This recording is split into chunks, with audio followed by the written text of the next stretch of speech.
One of the most common yet most debatable topic in personal finance. खुद का घर खरीद के या बनवा के उसमें रहें या फिर रेंट पर रहें। आई एम वेरी श्योर अगर आप फाइनेंशियल कंटेंट्स को देखते हैं तो इसके ऊपर आपने एक से ज्यादा वीडियोस देखे होंगे एंड 95% ऑफ द केस में आपको यही समझाया जाएगा कि रेंट पर रहना एक बेटर ऑप्शन है। बट क्या यह एक कंप्लीट इन्फॉर्मेशन है? आज से 2.5-3 साल पहले जब मैंने फाइनेंशियल कंटेंट कंज्यूम करना स्टार्ट किया था, तब से लेकर आज तक, स्पेशली अगर शॉर्ट फॉर्म ऑफ कंटेंट की बात करें, तो मैंने मल्टीपल टाइम से ऑब्जर्व किया है कि आपको हाफ बेक्ड इन्फॉर्मेशन दी जाती है। मैं यहाँ पर किसी के अगेंस्ट नहीं कुछ कह रहा हूँ, लेकिन उस 1 मिनट में पूरे इन्फॉर्मेशन को समराइज करके समझा पाना शायद थोड़ा मुश्किल होता भी होगा। However, एज ए क्रिएटर ये हमारी रिस्पॉन्सिबिलिटी होनी चाहिए कि हम इन एनी फॉर्म इधर थ्रू डिस्क्लेमर और टेक्स्ट कंप्लीट इन्फॉर्मेशन देने का ट्राई करें, चाहे वो 1 मिनट में हो या फिर लॉन्ग फॉर्म ऑफ वीडियोस के फॉर्म में हो। अब अगर रील्स, शॉर्ट्स इन सबको फॉलो करके अपने फाइनेंशियल डिसीजन लेने जाएं, उस केस में आप आंख बंद करके रेंट पर अपना घर ले लीजिए एंड उसके आगे फिर आपको कुछ सोचने की जरूरत नहीं है, क्योंकि उसमें तो घर खरीदने के नेगेटिव एस्पेक्ट्स के बारे में ही सिर्फ बात की जाती है।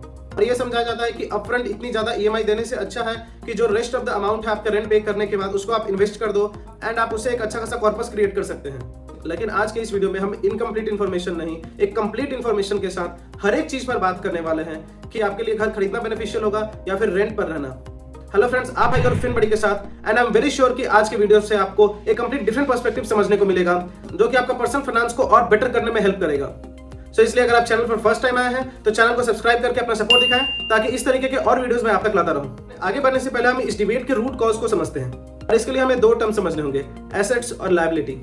सिंपल टर्म्स में अगर आपको समझाऊं तो एसेट्स वो है जिसको खरीदने के बाद वो आपके ओवरऑल वैल्यू को और ज्यादा बढ़ाती है। फॉर एग्जांपल, आप कहीं पर इन्वेस्ट कर रहे हैं, आपके पैसे ग्रो हो रहे हैं, तो इसका मतलब आप एक एसेट क्लास में इन्वेस्टमेंट कर रहे हैं। वहीं पर लायबिलिटीज वो होती है जिसको खरीदने के बाद आपकी net value over a period of time कम होती जाती है।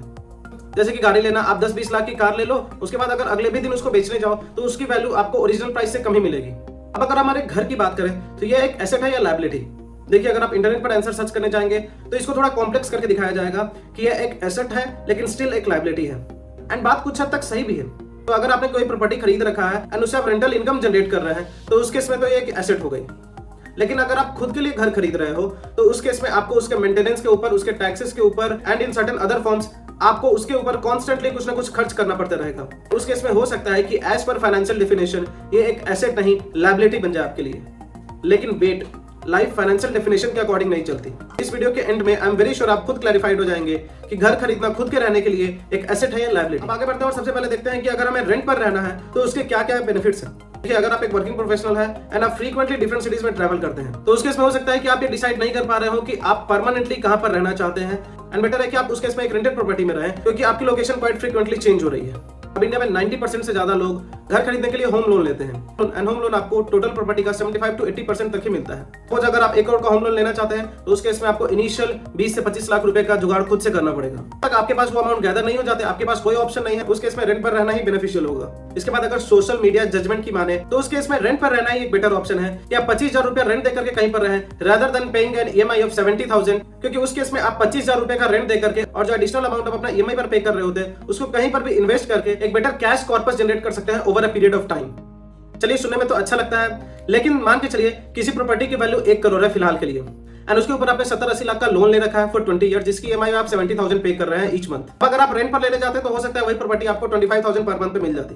अब अगर suppose extra 45K per month उसको आप किसी भी म्यूचुअल फंड में इन्वेस्ट कर दें एंड एवरेज रिटर्न भी कंसीडर करें तो 10 साल में आप अप्रोक्सीमेटली 1 करोड़ रुपए जुटा लेंगे। अब इसका मतलब आप रेंट पे करते हुए भी 10 साल में 1 करोड़ रुपए जुटा लेंगे एंड बिना किसी लोन की झंझट में पड़े आप आराम से उस 1 करोड़ के घर को खरीद सकेंगे। सही है भाई साहब, ये कौन बताएगा कि प्रॉपर्टी का वैल्यू भी सर्टेन रेट से हर ईयर इंक्रीज होते रहेगा। ऑन एन एवरेज इंडिया में रियल एस्टेट प्रॉपर्टी वैल्यू की बात करें तो 9 to 10% से वो हर साल बढ़ती है।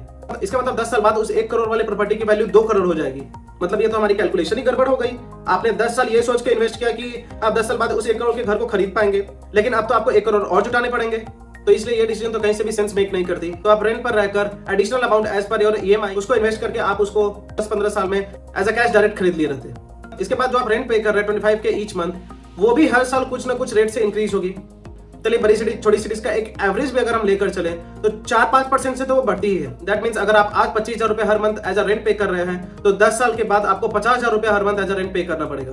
वहीं पर आपकी 70,000 की ईएमआई एज इट इज रहने वाली है। और इस केस में हमने होम लोन इंटरेस्ट 8.5% का कंसीडर किया है, जो कि ऑन द मैक्सिमम साइड है। Historically home loan interest maximum 9.5% तक गया है एंड कुछ साल पहले तो 6.5% तक भी अवेलेबल था। तो इसका मतलब अगर ये इंटरेस्ट गिरता है तो आपको होम लोन के केस में तो और बेनिफिट ही होने वाला है। देखिए एक बात तो क्लियर है, आप लाइफ लॉन्ग रेंटेड हाउस में नहीं रह सकते। आप कभी ना कभी तो अपना खुद का घर लेने का सोचेंगे ही। हो सकता है अभी आप वर्किंग हैं, 20, 25, 30, 40 साल तक आप एक्टिवली वर्क कर रहे हैं, आप हर महीने अपना रेंट पे कर सकते हैं। लेकिन जब आप 60 साल के हो जाए, 70 साल के हो जाए, तो क्या उस समय जब आपके पास कोई भी सोर्स ऑफ इनकम नहीं होगा, अभी के हिसाब से बात करें जो कि रेंट ऑलमोस्ट 1 लाख तक पहुंच जाएगी, क्या उतना रेंट आप अफोर्ड कर पाएंगे हर महीने? प्रैक्टिकली तो बिल्कुल नहीं। लेकिन जब तक आप वर्किंग मोड में हैं, आप होम लोन की EMI अफोर्ड जरूर कर सकते हैं, जिसके कारण आपको खुद का मकान जल्दी मिल जाएगा। एंड ओल्ड एज में फिर आपको कोई भी चीज सोचने की जरूरत नहीं पड़ेगी कि हम रेंट कैसे पे करें या फिर खुद का मकान कैसे बनवाएं। मैंने पर्सनली दोनों फेज देखा है। मैं सालों तक अपने फैमिली के साथ रेंटेड हाउस में था। रिसेंटली मैंने होम लोन के थ्रू ही घर बनवाकर अपने खुद के घर में शिफ्ट किया है। बहुत से लोगों ने ये सजेशन दिया कि यंग एज में घर बनवाना एक बुरा डिसीजन हो सकता है, आपके ऊपर अननेसेसरी बहुत ज्यादा लोड आ जाएगा। इससे बेटर है कि आप अपने पैसे सेव करके 40-50 में जब थोड़ा स्टेबल हो जाओ तब अपने घर को बनवाओ।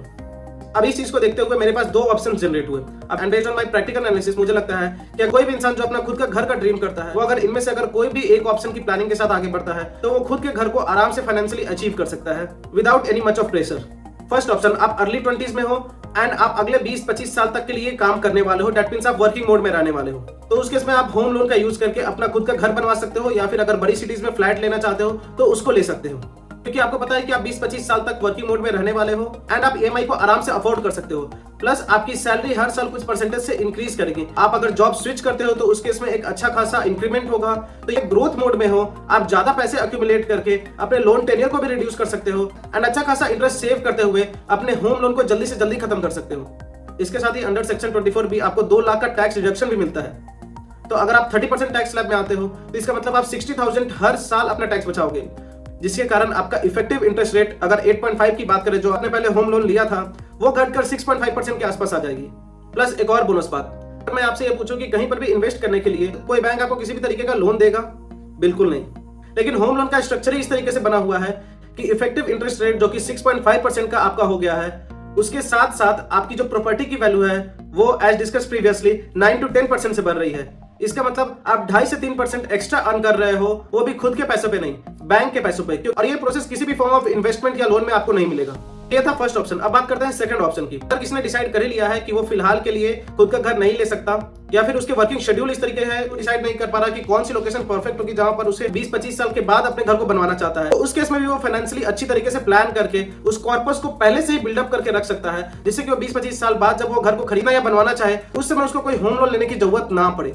तो हमने शुरू में जो एग्जांपल डिस्कस किया था उसी को लेकर आगे बढ़ते हैं। सपोज आज के केस में आपको 1 करोड़ का घर पसंद आ रहा है एंड 20 साल बाद जिस घर की कीमत बढ़ के 2.5 या 3 करोड़ होने वाली है। तो जैसा कि हमने देखा होम लोन के केस में 70,000 पर मंथ EMI पे करने पड़ रही थी। अगर आप पूरा 70,000 की SIP स्टार्ट कर दें फॉर द नेक्स्ट 20 ईयर्स, तो आप आराम से 2.5-3 करोड़ के कॉर्पस को अचीव कर लेंगे एंड उस समय उस घर को बिना एडिशनल होम लोन लिए आराम से खरीद या बनवा सकेंगे। लेकिन ध्यान रखिए, यहाँ पर जो इन्वेस्टमेंट अमाउंट है वो काफी ज्यादा है, प्लस आपको रेंट भी देना पड़ रहा है। दैट मीन्स आपको ज्यादा से ज्यादा इन्वेस्ट करना होगा, लेकिन प्रैक्टिकली आप उसको अचीव कर सकते हैं। तो अगर आप सेकंड ऑप्शन के साथ जाना चाहते हैं तो उस केस में सब कुछ मैक्सिमम साइड पे कंसीडर करते हुए आगे बढ़िए। जैसे कि 1 करोड़ की प्रॉपर्टी को आप कंसीडर कर लीजिए कि वो हर साल 10% से ग्रो होगी। दैट मीन्स 10 साल बाद 2 करोड़ की हो जाएगी। तो आप जो अपना इन्वेस्टमेंट या SIP करना स्टार्ट कर रहे हैं, फिर उसी अकॉर्डिंग अपने इन्वेस्टमेंट या SIP को भी ग्रो कीजिए, जिससे कि आप 10 साल में 1 करोड़ नहीं 2 करोड़ के फाइनेंशियल कॉर्पस को अचीव कर सके। और अगर आपके पास उतना इन्वेस्टमेंट करने का ऑप्शन नहीं है तो फिर आपको खुद के ऊपर काम करना होगा, अपने आप को स्किल अप करना होगा, अपने आप की वैल्यू बढ़ानी होगी एंड अल्टीमेटली ज्यादा इन्वेस्ट करना होगा। मैंने पर्सनली फर्स्ट ऑप्शन के साथ जाना बेटर समझा, क्योंकि मुझे क्वाइट क्लियर था कि मुझे घर कहां पर बनवाना है, और इसके साथ ही मेरी फाइनेंशियल प्लानिंग फर्स्ट ऑप्शन के इन लाइन में काफी सही से बैठ रही थी, इसलिए मैंने फर्स्ट ऑप्शन के साथ जाना बेटर समझा। अब based on your working condition, your economic condition, आप डिसाइड कर सकते हैं कि आप फर्स्ट ऑप्शन या सेकंड ऑप्शन के साथ जाना चाहते हैं। मैंने कुछ लोगों को ऐसा भी देखा है कि वो 40 या 50 इयर्स के एज में घर बनाना चालू किया है एंड फिर उस एज में होम लोन लिया है, क्योंकि उन्होंने पहले से कुछ अपना कॉर्पस बिल्डअप करके नहीं रखा था स्पेशली घर के लिए। एंड उस केस में सिचुएशन काफी बुरी हो जाती है, आपके सारे पैसे खत्म हो जाते हैं, आपको समझ में नहीं आता कि आप होम लोन की EMI कैसे पे करोगे एंड आप बहुत ज्यादा एक्टिव वर्किंग मोड में नहीं रहते। तो इसलिए अपने फाइनेंशियल कंडीशन, अपने फाइनेंशियल गोल को सही से समझना बहुत इंपॉर्टेंट है एंड फिर उसके अकॉर्डिंग अपनी फाइनेंशियल प्लानिंग करनी चाहिए।